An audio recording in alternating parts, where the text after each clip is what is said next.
Hi, this is Jason from Horrific Nightmares, and welcome back to another edition of Wild Eye Wednesday. Now, today I'm going to be taking a look at The Butchering.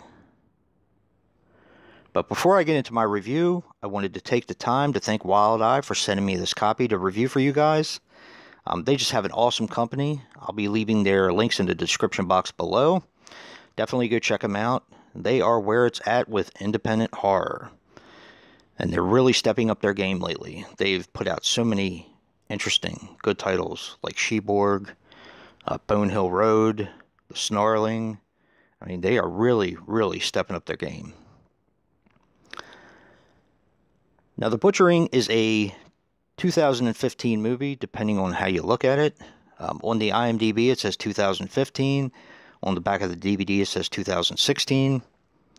And it runs 111 minutes. And is written and directed by Leo McGuigan. Now, the only other thing I could find on him was a movie in pre-production, which is called The Morrigan. And it appears to be a horror film. Now, this is a very young kid. And by young, I'm talking about probably just out of high school, maybe first year of college. I'm taking a guess on that.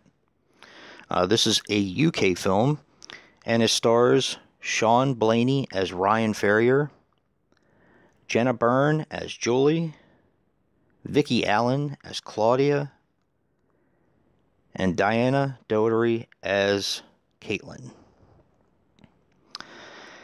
Now, this film, of course, borrows heavy on Halloween, as most slashers do. But this is kind of what I consider it to be, kind of like a love letter to Halloween. This film tells the story of Tommy Miller, which is basically your Michael Myers character. In the beginning, he kills a bunch of high school kids and is supposedly killed by the police, but they never found his body.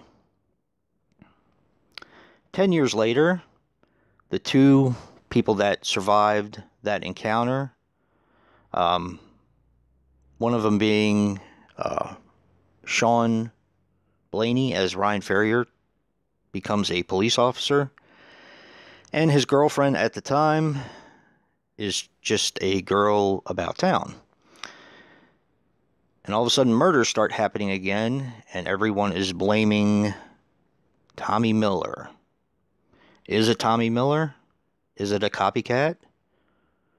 You'll have to watch it and find out. Now, one of the things I really liked about this, Wild Eye has awesome covers. Don't get me wrong. Most people love their covers. That's pretty much the major attraction to their films, I would say. But some of them actually don't pertain to the actual film itself. This one actually does. That is your killer right there with the mask. And the only thing that's different, he does wear a black hoodie. Actually a blue hoodie, but the only thing that's different that is not on the cover is it's kind of like the jacket from Urban Legend, where it has the fuzzy stuff all around the hood. Other than that, this is pretty much an actual representation of this film. Now, as I said, this is basically a love letter to Halloween. It is a slasher film in every way, shape, and form. And there are a lot of Easter eggs to Halloween and a bunch of other movies in this film. One scene I thought was really cool. They actually reenacted the scene from Halloween 4. The Return of Michael Myers. And the scene of which I speak is the scene with Danielle Harris in the beginning, where she has that dream sequence, and she's in her bed, and Michael Myers, she tries to get away and he grabs her and he ends up on the other side of the bed. I'm sure most of you who have seen the film know the scene of which I speak. And he sits up and it's pretty creepy. Well, they pretty much reenact that scene exactly, frame for frame, just about. And there's a few other scenes in there that are pretty much reenacted out, but this, like I said, this is a love letter to Halloween. Is it a good movie?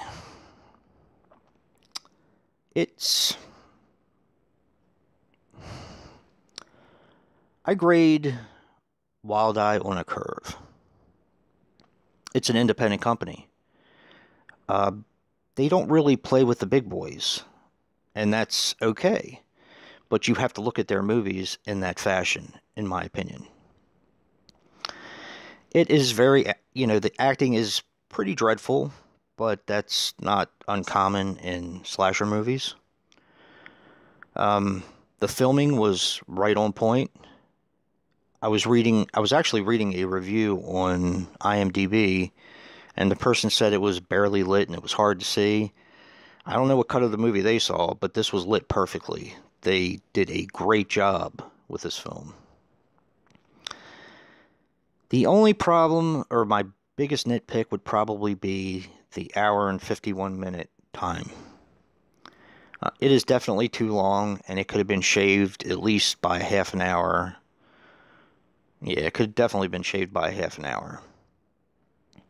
Now, there are some interesting twists and turns in the film. I'm not going to tell you what they are. I'm not going to tell you what they resemble. But let's just say that the director seems to have been a very big slasher fan. So, you'll kind of... I thought the twist and turn, or the reveal at the end, was kind of interesting. But it's been done before, and I'm not going to say by who, but I thought it was interesting. Some people may find it a cop-out, but, overall, I didn't think it was that bad. Now I'm going to give The Butchering a 7. To me, it was between a 6.5 and a 7. I thought it was a little bit better than a 6.5, so I'm going to go with a 7 on this one. Just know what you're getting yourself into when you do watch this film. It is incredibly low budget. Definitely low budget. Don't expect a ton of gore. The practical effects were okay. Like I said, the acting is pretty dreadful, but it is what it is. So I could pretty much recommend this to slasher fans only. I don't think a lot of other people are really going to enjoy this one, but, a 7 for me, that's not bad. So definitely check it out, and wanted to thank Wild Eye again for sending me this copy to review. And if you like what you see in here, hit that like button and subscribe.